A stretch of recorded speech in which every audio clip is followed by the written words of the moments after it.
Здравствуйте все! Добро пожаловать на канал Магия Песка. Мои дорогие зрители, с вами, как всегда, ваша Ольга. Всех вас сердечно благодарю за то, что выбираете быть со мной, за вашу невероятную и теплую поддержку, за вашу помощь, за ваши донаты. Земной вам поклон! Сегодня у нас будет отсыпочка на такую тему. Небеса предупреждают. Давайте посмотрим, о чем хотят вас предупредить свыше. Загадайте, пожалуйста, на себя и давайте узнаем. Я прошу высшие силы дать мне возможность ответить на все ваши вопросы и послать для вас только самую важную, нужную и полезную информацию.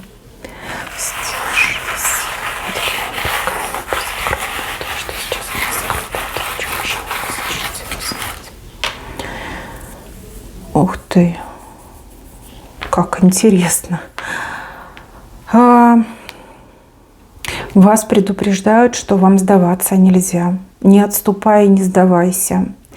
Тут буквально еще чуть-чуть, и как стена должна рухнуть, либо свершиться, случится то, чего вы хотите. У вас, я так понимаю, силы на исходе, и есть какие-то, в кавычках, доброжелатели, которые вам под руку говорят: да брось ты это, да не надо этим заниматься, да оно того не стоит. Ну, как отговаривают вас. Ну, типа они о вас заботятся, на самом деле они вас отговаривают. Вот. А небеса говорят: держись, бей, стучи, откроется, стена рухнет. Ты уже вот как без 5 минут и у своей цели. Возможно, вас действительно привели на мой канал ангелы, ваши ангелы-хранители, для того, чтобы вы услышали эти слова. Вам нельзя сдаваться, вам нельзя отступать. Продолжайте, продолжайте начатое, и вам воздастся. Здесь, ну вот буквально уже трещины пошли. Еще чуть-чуть, и дело будет сделано, и вы свое получите, либо своего наконец-таки добьетесь. А вот этих вот людей, которые вам под руку жужжат, вы, пожалуйста, не слушайте. Они сами не могут, они сами никогда не смогут, а кто-то из них завидует, а кто-то из них ревнует. Поэтому лучше не слушайте. Делайте то, что делали. Не сдавайтесь, не отступайте. И результат, можно сказать, уже у вас в кармане. Надо, мои хорошие, пробивайте эти стены, они вам покорятся, это 100%. Дальше. Небеса вас предупреждают о каких-то грядущих событиях, не очень приятных, волнительных, переживательных, но говорят о том, что вы, ну, как под куполом находитесь, вас это не коснется. Это где-то, вот, может быть, по сторонам пройдет, но вас это точно не коснется. Вы под куполом, вы под защитой, вам бояться нечего, бежать вам нечего, страшиться, к чему-то готовиться. Ничего делать не надо. У вас сильные ангелы, у вас сильные хранители, и вам не по судьбе быть участником этих событий, либо чтобы эти события вас коснулись. Да, возможно, вы будете наблюдать, соседи, какие-то знакомые, кто-то попадет в замес, но не вы, потому что вы под надежным куполом, и это не ваша война, это не ваши события, вас это точно не коснется. Успокойтесь, займитесь чем-то важным и полезным, и не обращайте внимания на то, что происходит вокруг. Это не ваша история. Вот, вам не надо переживать. Дальше. Здесь вас предупреждают о каких-то правилах, законах. Нельзя нарушать. Либо нарушение будет чревато очень серьезными последствиями. Вас предупреждают либо тех, кто вами любим, да, ваших самых близких, любимых людей. Есть какой-то большой соблазн, ну, либо присутствует желание. Может быть, вы смотрите на других людей и думаете: ага, вот этот делает не по правилам, вот этот нарушает закон. И ничего, вот как с рук сходит. А почему я не могу? Почему я должна, значит, тут страдать и все выполнять по инструкции, по правилам? Потому что так надо. Потому что те люди, они еще свое получат или попадутся обязательно. А вам не следует нарушать нормы и правила закона. Какой бы ни был велик соблазн, скольким бы людям не сошло с рук, поверьте, воздержитесь. Вот, знаете, может, первый раз вы это попробуете, и в первый же раз вас могут и схватить, вот, и придется отвечать. Вот очень будет обидно и очень больно от того, что к собственному внутреннему голосу не прислушались, от того, что вы нарушили. Вот, не надо, воздержитесь, пожалуйста. Раз сами небеса предупреждают, ну им там виднее, они высоко, да, им все видно, и они знают наперед. Так, еще по поводу мужчины вас хотят предупредить. Здесь показан мужчина, который себя странно ведет. Вы думаете о нем, что он вами не интересуется, что он там погуливает, может себе какую-то там дамочку завел, что он потерял к вам интерес, что он не хочет там в семье, в отношениях быть. В общем, ушел во все тяжкие, да, с головой по самые уши. На самом деле говорят, что это все неправда. Он вам верен, он с вами, пусть нечестный, но вам он точно не изменяет. Нет у него никаких других женщин, даже помыслов об этом нет. У него есть нечто другое. Он, да, действительно от вас скрывает, но скрывает какие-то серьезные проблемы. И эти проблемы, они материального характера, да, материальная подоплека есть в этих проблемах. То ли он где-то, извините за слово, лоханулся, да? Может быть, где-то деньги потерял, на чем-то деньги потерял, может быть, там в долг дал, а ему не возвращают, и должник тю-тю, да, пропал.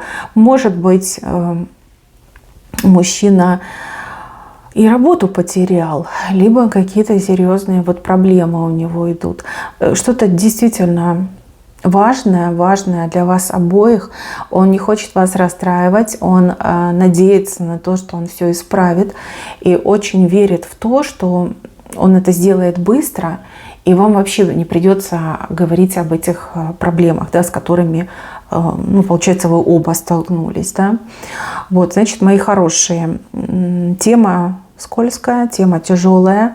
И, конечно, вы правы, он должен вам все рассказать, он должен поступить честно. Это доверие, это отношения, это семья. Но, с другой стороны, он вас таким вот, ну, странным образом защищает. Он знает, что вы женщина мнительная, он знает, что вы очень сильно будете переживать. Это может отразиться на вашем здоровье.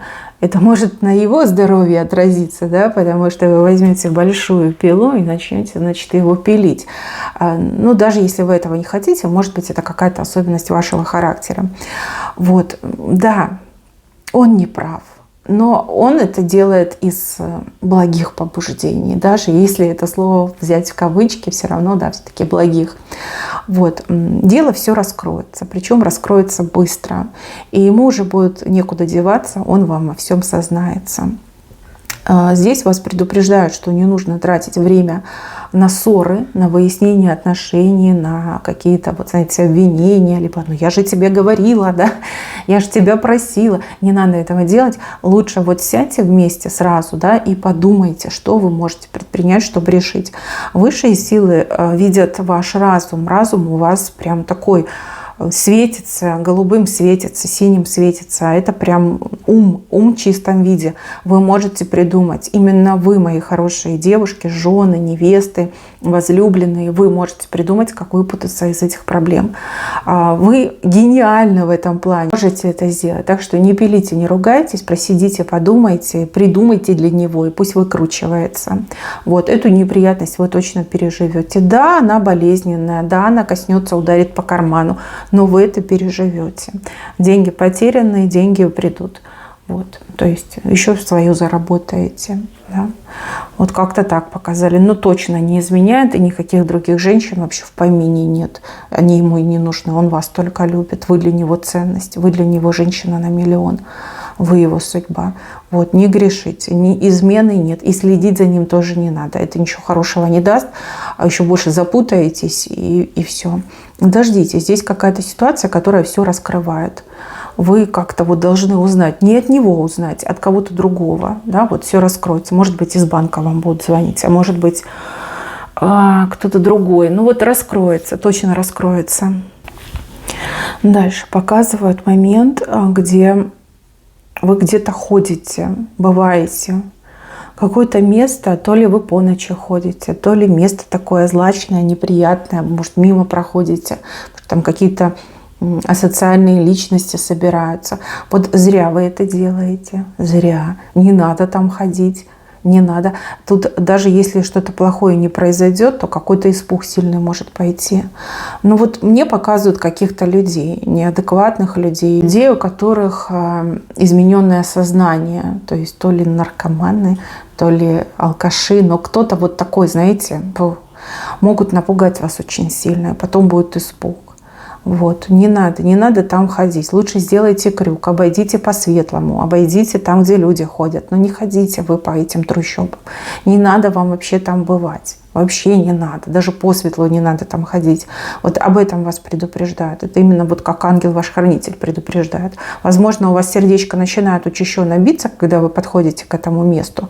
Вот он вас пытается предупредить, но вы такая: да нет. Я могу, я смелая, да? Я пробегусь, и ничего не будет. Как береженого Бог бережет, да? Не надо этого делать, потому что здесь именно какой-то страшный испуг показан. Может кто-то выскочить и напугать вас, а потом еще придется ходить и испуг снимать. Зачем вам это? Зачем? К чему? Оно того не стоит. Потратьте вы эти лишние 5-10 минут, обойдите, и все будет хорошо. Все будет замечательно. Так, еще про семью говорят. Семья, в семье как будто бы все по швам трещит. Слишком много людей руки всунули в вашу семью. Слишком много советов, слишком много мнений, слишком много желающих вас развести, рассорить. Причем желающие не только со стороны мужчины, но и с вашей стороны есть. Конечно, они вам в этом не признаются. Они типа вам добра желают, на самом деле нет.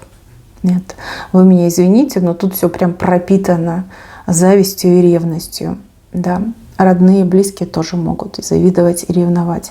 К сожалению, это такая зараза, любого берет. Очень сложно от этого избавиться. Если жаба уже начинает квакать, то ничего с этим не поделаешь. Ничего, к сожалению. Переубедить человека, заставить не завидовать – это невозможно. Просто невозможно. Так, семья трещит, но есть возможность сохранить. Каким образом? Сгруппироваться, объединиться, вспомнить ваше прошлое, вспомнить о том, как все между вами начиналось, посмотреть на своих детей, подумать, представить даже, да, визуализировать картинку, вот вы остаетесь одна. И мужу своему тоже так скажите, чтобы он представил себе так на минуточку, да, вот одна, да, вот как жить, как дышать, как быть без любимого человека рядом, вот каким бы он ни был, какие бы проблемы сейчас вас не преследовали, подумайте об этом. Вы хорошая семья, вы хорошие люди, вы хорошая пара, и любовь ваша настоящая. Просто вот как попали вы как в жернова какие-то, да, злые, колючие, завистливые, ревнивые, и вас там мелет вот всех, да, перемалывает. Надо выбираться, ребятки, выбираться. Любовь поможет, спасет. Вам бы куда-то уехать, хотя бы на время, так, чтобы вы вот именно побыли семьей, без лишних людей, без лишних и с его стороны, и с вашей стороны, и без советов, чтобы побыли. Если есть возможность куда-то уехать хотя бы на пару дней, а если есть возможность куда-то переехать подальше от того кодла, в котором вы оказались, переезжайте. Только так сохранитесь. Ну и сами, конечно, тоже старайтесь, да. Будьте глухи к тому, что вам говорят. Слушайте свое сердце, слушайте своего любимого человека. И его к этому приучайте. У вас есть все шансы сохранить. Ну а если вы разойдетесь, ну счастливыми вас это не сделает. Вот поверьте, жалеть будете, очень будете жалеть. Здесь, как знаете, можно непоправимые слова друг другу сказать, непоправимые обиды причинить, а потом очень сложно будет восстановиться. На это могут годы уйти. Годы. А жить надо здесь и сейчас. Не ссориться, а любить друг друга. Вам мешают, вам реально мешают. Вы это допустили. Ну, это факт. Вы допустили людей в свою жизнь, в свои отношения. Даже если это родня, даже если самые близкие. Семья – это и есть семья. Вы у друг друга должны быть, а не вот это вот куча людей, да, каждый со своим мнением, со своим взглядом, а мы так не жили, а у меня такого не было. Да какая разница? Это ваша жизнь, и вам ее жить. Не допускайте роковых ошибок. Берегите друг друга, и вы можете все сохранить. Вы должны все сохранить. Для друг друга, для ваших детей, для вашего совместного будущего. Не разрушите свою семью. Это будет фатальная ошибка. И дорого еще будет вам стоить. Я не могу сказать, в чем дороговизна, либо чего коснется, но вот как дорогая ошибка показана. Дальше показывают хитрого мужчину. На ужа похож. Знаете, и вашим, и нашим, и тут, и там. Вот такой интересный персонаж. Он хочет всех обмануть. Он хочет как на двух стульях усидеть. Вы для этого мужчины страсть и любовь, скажем так, да. Но та другая женщина, которая есть у него, она для него как светлое будущее. То есть то ли он за ее счет живет, то ли благодаря ее связям он там крутится, вертится. Он вам правду не говорит, он вам говорит что-то другое. Либо обещает неправдивые какие-то вещи, да, что типа я разведусь, я от нее уйду. Тут только один вариант. Если она его сама выгонит, и то он будет оббивать ее порог, но потому что она обеспечивает его светлое будущее. Здесь слишком корыстный мужчина. Да, он мог бы быть с вами счастливым, и вы бы могли с ним быть счастливой, но корость его губит. Понимаете, это мужчина ужик. Вот и все, вот и все. Девочки, конечно, дело ваше, и решать вам. И понятно, что когда вы любите и слышите такие страшные вещи, это очень неприятно. Но здесь показано, что он заберет ваши лучшие годы, он заберет вашу любовь, он заберет вашу молодость, он заберет вашу страсть, ваше доверие. При этом вы все равно будете оставаться тайной возлюбленной. Выгода, понимаете, выгода. Были бы вы богатой невестой. Да, может быть, что-то по-другому было. Но этот мужчина, он и сам себя счастья лишает, и вас пытается лишить. Не верьте ему, он лукавый. Он лукавит во всем и сразу. Его все слова, все клятвы, обещания нужно делить сразу, не знаю, там на 3, а лучше на 5, точно не ошибетесь. Не герой. Абсолютно не герой. Так, здесь у нас красивый аист показан. Аист. Знаете, как аист где-то вот подкрался со спины. Давайте так. Здесь мужчина вами интересуется, либо пытается за вами ухаживать. Мужчина, который из себя разыгрывает, простачка. Не буду говорить, что дурачка, простачка скорее разыгрывает. То есть он вам там рассказывает, что я там бедненький, я живу скромненько, там у меня семья очень такая простая, там деревенская. А на самом-то деле, девочки, он вас проверяет. И этот мужчина аист. То есть у него все при нем. Да, не только мордашка симпатичная, но еще и все есть. Причем во всех смыслах есть. Он вас проверяет. Вы ему очень нравитесь. Прям давно, кстати, нравитесь. Давно он вас присмотрел. Но вот как-то ему с женщинами не везло. Все какие-то вот попадались меркантильные, алчные. Вот. И он вот много раз обжигался. И с вами не хочет обжечься. И он вас вроде как проверяет. Да? Разыгрывает из себя такого бедненького, простого, малообразованного, да, какого-то такого, знаете, вот как недополучил в жизни, да, может даже ботана какого-то разыгрывает. На самом деле мужчина с секретом. Вот, вас заранее предупреждают, чтобы вы понимали, с чем вы имеете дело. С чем имеете дело. Это проверка. Это, конечно, обидно, что вас проверяют, но вы, пожалуйста, поймите мужчину. Обжигался, было больно, тут и деньги терял, да, потому что, было. Он вам все потом расскажет. Вот. Просто пройдите эту проверку, и будет вам счастье. Будет счастье. Еще показано, что от этого мужчины такие дети красивые родятся. Просто вот модели, да, вот красота, красивые. И маленькие будут красивые, будут расти красивые, вырастут, будут красавцами. Вот прям еще как, знаете, красота, еще как талант какой-то идет. То есть хорошая генетика, понимаете? И сам мужчина состоятельный, и генетика хорошая, из хорошей семьи. В общем, что надо. Вот, проверку. Устроил вам проверку. Вот, вас заранее об этом предупредили. Небеса хотят, чтобы вы были вместе. Мужчина хороший. Да и вы очень хорошая женщина. Да, такой мужчина. Вы друг другу прям как идеальная пара идете. И по внешним признакам, по внутренним. Как-то так показали. Так, еще большая морковка. Морковка — это хорошо. Морковка — это к прибыли, это к достатку. Это к шикарному результату, опять же, в материальном выраженному. Морковка еще растет. Предупреждают, не сорви раньше времени. Не сорви, она может вырасти гигантских размеров. Тогда будет и сладкое, и вкусное, и прям хватит до конца дней. Не сорви раньше времени. Я не могу понять, о чем речь идет, возможно, вы поймете. Вот, не надо, да, надо потерпеть, надо воздержаться. Пусть растет больше. Пусть растет, пока не вырастет. Как вырастет, вы сами все поймете. Там уже прям видно будет, что она выросла, да, из земли вот вылезет. Все будет видно. Не сорви раньше времени. Да, чтобы потом не жалеть, да, лучше сейчас подождать. Так, а вот здесь показали, что вы кому-то что-то предсказали. Может быть, в ссоре предсказали, может быть, ну как, пришла информация, вы предсказали. Мне больше идет, что как в ссоре, как какая-то угроза была с вашей стороны. Вот, это исполнится. Это исполнится, причем исполнится буквально на днях. Вот, не бойтесь этого, это нормально.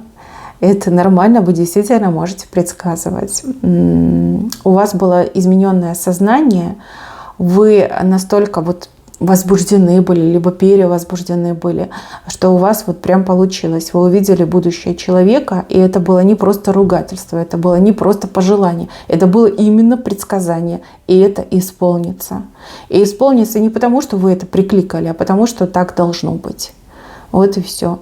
Ну вот вы узнаете, у вас такой легкий шок, мороз по коже, вы такая, блин, как это она? Нормально, это естественно, вы можете предсказывать. И именно таким образом это все и происходит. Просто вам нужно научиться входить в определенное состояние, и тогда вы будете предсказывать не только плохое, но и хорошее. Ну и видеть будущее, конечно же, будете. У вас к этому дар, у вас к этому талант. И, возможно, я не первый человек, кто вам об этом говорит. Вы точно об этом уже где-то слышали. Ну, либо знаете. Вот, исполнится. Показано, как ссора какая-то была. И вы вот сказали, вот с тобой то-то, то-то будет. И оно случится. Случится, но не бойтесь. Это не вы не прокляли человека, да? Так должно случиться. Вы просто будущее увидели. Просто на ругательство пришлось. Дальше. А вот здесь вы какой-то то ли правды хотите добиться, то ли какие-то секреты узнать, тайну раскрыть. Говорят, что еще не время. Вы не должны еще узнать.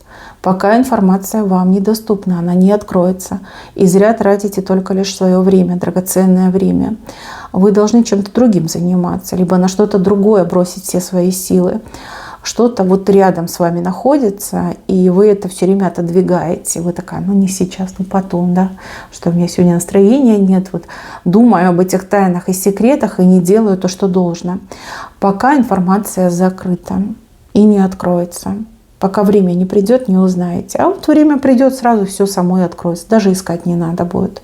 Вот, займитесь чем-то более важным и нужным. Так, ждете вы от кого-то весточку. Какой-то человек обещал, да, обещал вам то ли написать, то ли созвониться с вами, а время идет, а человек свое обещание не выполняет. Показано, что есть серьезная причина. Эта причина связана непосредственно с этим человеком. Либо с его здоровьем, либо со здоровьем кого-то близкого. Да, может быть, человек в таком месте находится, где сложно с вами связаться, либо в таком состоянии, что как бы особо не напишешь. Да? А если там, разговаривать по телефону, ну что, вы по голосу поймете. Либо что он будет вам говорить, что заболел, либо в больничке находится, либо ухаживает там за кем-то из родителей, кто очень сильно болен, да, ну не особо хорошая тема для разговора. Да, этот человек думает, и человеку болит то, что не может с вами связаться, даже если очень сильно болен. Но видите как? Из двух зол выбирают меньшее, да, чтобы вас не расстраивать, чтобы вы не переживали, человек решил пока вот в тишине побыть. В принципе, зная причину, я думаю, вы снисходительно к этому отнесетесь. Так, еще показываю человека, кто для вас как, не знаю, герой, герой нашего времени. В кого-то вы верите, либо кому-то вы верите. И напрасно, потому что в этом человеке вам суждено очень скоро разочароваться. Тут как бы завеса сама приоткроется. Тот, в кого вы верите, кому вы верите, окажется не тем, за кого себя выдает. Здесь показано, что это человек за деньги, либо ради денег на что угодно пойдет. Вот поэтому так все и случилось, приключилось. А завеса тайны вам откроется, причем сама собой откроется. Поймете, о чем речь, и тут разочарование идет. И смотрите, вашей вины нет, каждый может ошибиться. Либо, ну, каждый может попасть в такую ситуацию. Вам просто такого наобещали, да, и так это грамотно вам подали, скормили, что вы действительно поверили. Здесь, как, знаете, профессионал работал. И все это ради денег, ради материального блага было сделано. Ну, вот что есть, то есть. Так, мои хорошие, у венца показан ангел. Это ваш ангел. И ваш ангел вас обнимает, за плечи так держит, да, вот за плечи обнимает. Это очень хороший знак. Вы очень много добра делаете, вы много добрых поступков совершаете, и помыслы ваши чистые. Да, есть какие-то обиды, есть какие-то недопонимания, но помыслы в целом ваши чистые. Ваш ангел растет, и вы должны об этом знать. Чем больше добра вы делаете, чем больше хороших поступков, чистых помыслов, тем больше и сильнее становится ваш ангел-хранитель. И это прекрасно, мои хорошие. Защищает он вас лучше, больше возможностей вас защитить, уберечь. Это очень хороший знак и очень хорошая ваша характеристика. Мои милые, на этом все. Берегите себя. Всем спасибо за внимание. Всем пока-пока.